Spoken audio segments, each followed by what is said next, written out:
Shema Yisrael, Hashem Elokeinu, Hashem Echad.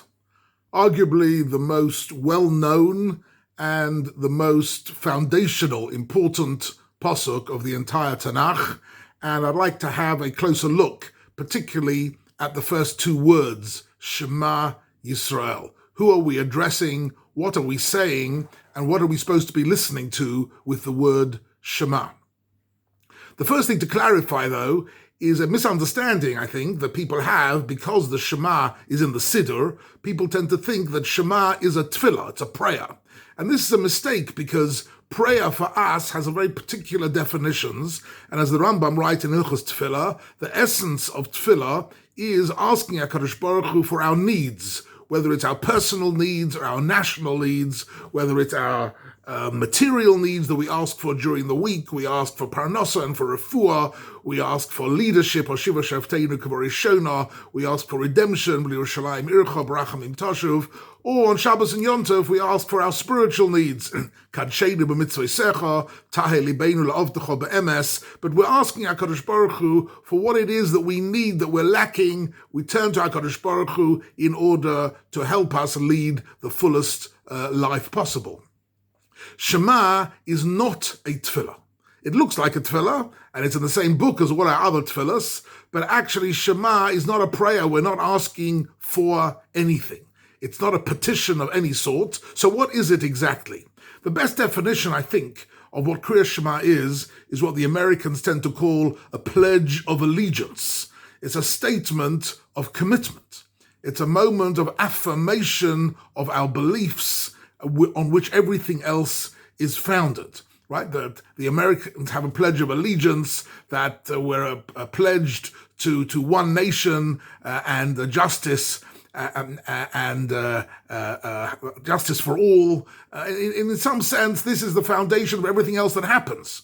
Kriya Shema is exactly that in a much deeper sense, that before we delve into HaKadosh Baruch Hu and ask for our needs, we are pledging our allegiance, and this is nothing less than the mission statement of Judaism.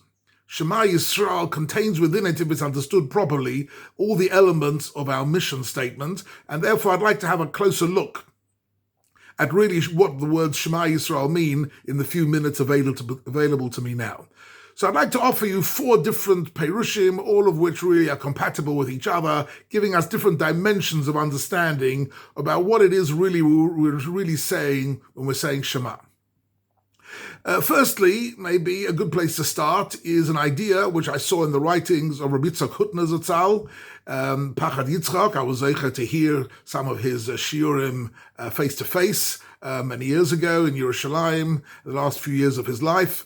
And with regards to Kriya Shema, he makes a very interesting statement of the following nature. He says, what we're saying in Shema is that the primary source of our understanding of truth and of meaning does not come through re'iyah, through seeing, but through shemiyah, through listening. And this is a very interesting theme throughout the Tanakh, starting from the very beginning in Bereshis chapter 3 with the first sin, the sin of Chava eating the forbidden fruit of the Eitz Hadat. The pasuk says, "Vateireh ha'isha." She sees something, and what does she see? She sees that this fruit is ta'ava hi le'einayim, that it is a ta'ava. It is an irresistibly attractive sight, something which sparkles and beckons and really wants to be taken and wants to be devoured. And she can't resist this ta'ava. And this is really the story of the Eitz Hadas, which I'm not going to go into now at the moment, except for this one detail, and that it is couched in terms of re'iyah. It is the seeing which led her astray in a particular way. And indeed, in the third paragraph of the Shema, we say, "V'lo sosuru achrei levavchem v'achrei einechem." The bottom line is that our seeing is more likely to lead us astray than to lead us to the truth. The truth of our life, the ultimate truths, we gain through shemiyah, through listening, through hearing. If we listen to the Torah, we hear the Devar Hashem. If we listen to the Torah Shebaal Peh, we hear the accumulated wisdom of generations of great Talmidei Chachamim and Tzaddikim. and that will inform us of the truth. And says Rav Hutner something very beautiful and very simple. The minhag of the Jewish people to put our hands over our eyes when we're saying Kriya Shema, that is emphasizing this particular point, that we're saying a pasuk about Hashem Echad, the Olam HaYichud, the world which is united in the Emunah of HaKadosh Baruch Hu, but that's not a world that we can see.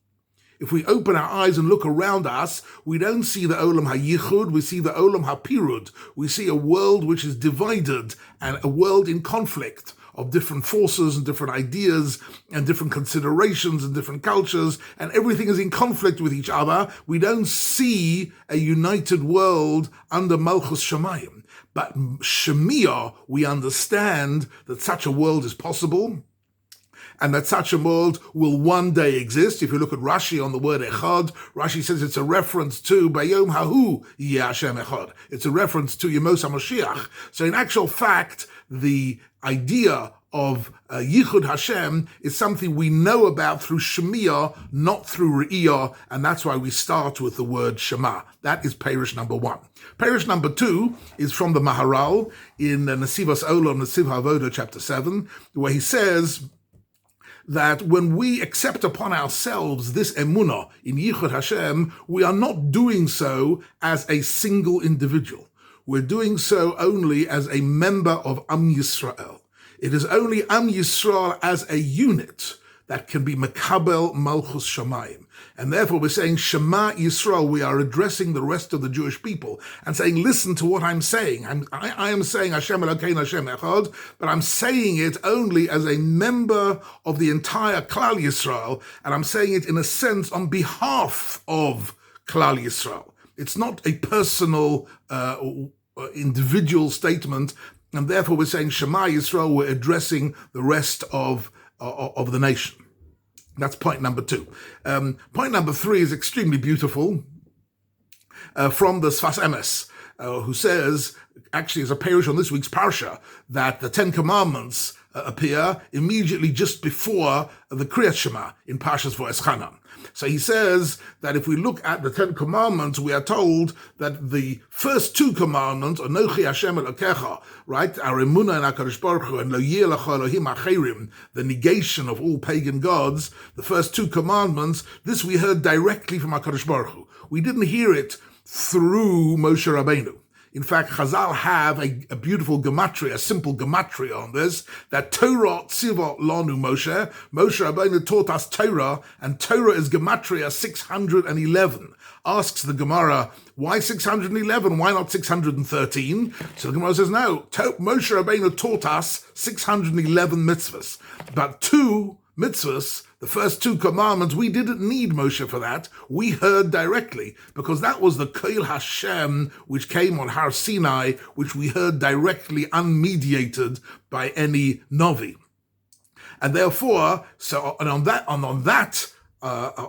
pasuk in the parsha, we read that this Moshe Rabbeinu calls it Kol Gadol V'Lo Yasaf, that the voice of HaKadosh Baruch Hu is Lo Yasaf, Yud Samach Pesafit, about which one of the Pirushim is Ein Lo Sof. In other words, the word of HaKadosh Baruch Hu is infinite, because the word of HaKadosh Baruch Hu comes from the Ein Sof, from the world of the infinite, and therefore even today, Ad Hayom Hazeh, that Kol Hashem is still reverberating throughout the world, and even if we can't hear it with our ears on audio, nevertheless we can hear it with our neshama, and therefore Shema Yisrael means listen, Klal Yisrael. Hashem Elokeinu is a reference to the first of the 10 commandments, Anochi Hashem Elokecha.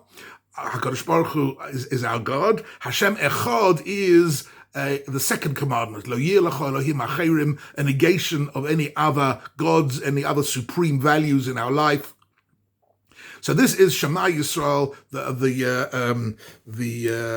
Kriya Shema.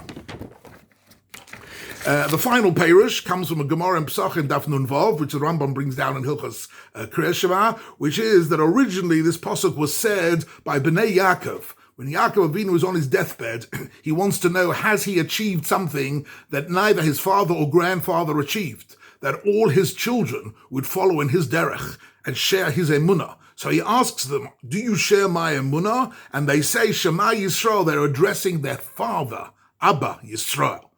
And they're saying, Hashem Elokeinu Hashem Echad, Kashem she'ein belibcho ela Hashem Echad, kach belibeinu ela Hashem Echad. So we are addressing our ancestors.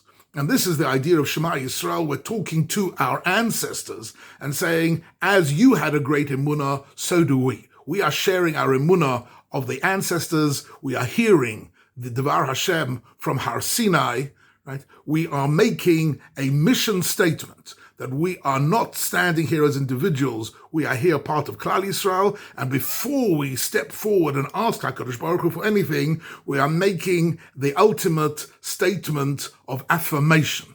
That is our pledge of allegiance to HaKadosh Baruch Hu. And with that, we have, in a sense, the right to stand before HaKadosh Baruch Hu in our tefillah, and Yirotzen HaKadosh Baruch Hu, Yekorov Hashem l'chol kairov, l'chol sheyikrov emes, HaKadosh Baruch Hu should hear our tefillahs, and indeed bring a Yeshua to Klal Yisrael v'chein Yirotzen.